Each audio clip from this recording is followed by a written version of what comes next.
అదే సార్, ఎందుకు మూడో జాబితా ఊరికి వెళ్లాల్సి వచ్చింది? మరి పొత్తుల పరంగా మేము ముందుకెళ్తున్నప్పుడు మరి అభ్యర్థి జాబితాని డిక్లేర్ చేసినప్పుడు కొంత సమయం కేటాయించాల్సిన అవకాశం ఉంటుంది. ఎందుకంటే సార్, గోపిరెడ్డి శ్రీనివాసరెడ్డి 10 ఏళ్లు ఎమ్మెల్యేగా ఉన్నారు. ఏమన్నా అభివృద్ధి చేశాడంటే ఇచ్చారంటే వాళ్ళు టీడీపీ హయాంలోనే డాక్టర్ కోడెల గారి హయాంలో మేము చేయడం జరిగింది. అభివృద్ధి అంటే కోడెల, కోటప్పకొండ అంటే కోడెల, ఇవన్నీ కూడా ప్రజలకు తెలుసు. మరి వాళ్ళు చూస్తే వైసీపీ ప్రభుత్వంలో మున్సిపాలిటీ అంతా గొబ్బెత్తుంది. సార్, 83లో కోడెల గారు గెలిచారు. వరుసగా 5 సార్లు కోడెల శివప్రసాద్ గారు గెలుస్తా వచ్చారు. పల్నాడు పులిగా ఆయనకి మంచి పేరు ఉంది. ఎంతో కొంత నెగిటివిటీ ఉంటది. ఎందుకు కొన్ని వర్గాలు ఏంటంటే మమ్మల్ని సరిగ్గా చూడలేదని ఆలోచన చేసి ఉండొచ్చు.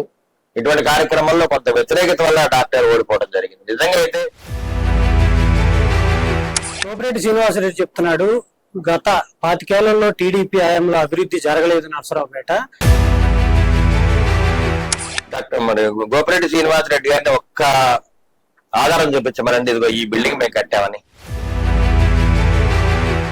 2019లో మీరు ఓడిపోయిన కాడి నుంచి మీరు ప్రజల్లోనే ఉన్నారు. ఆ గోపిరెడ్డి శ్రీనివాసరెడ్డి ఎలాంటి అవినీతి చేశాడనే దాని మీద 2019 గెలిచిన తర్వాత అతని అవినీతిని గాని ఆధారాలతో సహా బయట పెట్టడం జరిగింది. ఎందుకంటే ఉప్పలపాడు దగ్గర సాయి బాలాజీ సిటీ అనే వెంచర్ లో దాదాపు 56 ఎకరాలు గవర్నమెంట్ భూమిని ఆక్రమించుకొని ఎంపీ లావు శ్రీకృష్ణదేవరాయలు చెదలవాడ అరవింద్ బాబు గారికి అదంతా పొరపాటు అండి. ఎందుకంటే ఇది సెంట్రల్ పార్టీ ఆఫీస్ లో కొంత ఆలోచన చేసి డిలే జరిగింది కాబట్టి నా శ్రీకృష్ణదేవరాయలు గారికి ఎటువంటి సంబంధం లేదు. మూడోసారి నేను హ్యాట్రిక్ కొడతానని గోపిరెడ్డి శ్రీనివాసరెడ్డి చెప్తున్న పరిస్థితి. అయితే గోపిరెడ్డి శ్రీనివాసరెడ్డిని తప్పనిసరిగా, ఎందుకంటే గోపిరెడ్డి శ్రీనివాసరెడ్డి 2 సార్లు గెలవటమే తెలుగుదేశం కార్యకర్తలు దాదాపు 11 మందిని కూడా దారుణంగా హత్య చేశారు, దాడులు చేశారు.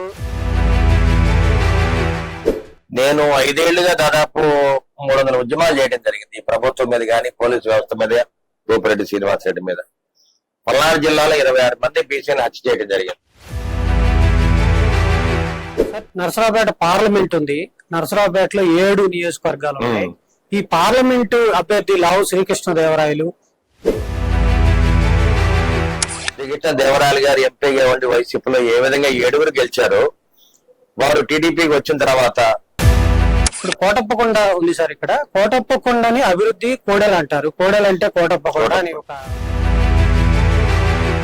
నేను ఎమ్మెల్యే అయిన వెంటనే కోటప్పకొండని ఆ రోజుల్లో డాక్టర్ కోడెల గారు ఏ విధంగా దాన్ని డెవలప్ చేశారో దాన్ని అదే విధంగా డెవలప్ చేసి ముందుకు తీసుకెళ్ళడం జరుగుతుంది. సార్, గోపిరెడ్డి అవినీతి మీద గత 5 ఏళ్లుగా మీరు పోరాటం చేస్తున్నారు, చాలా పోరాటాలు చేశారు.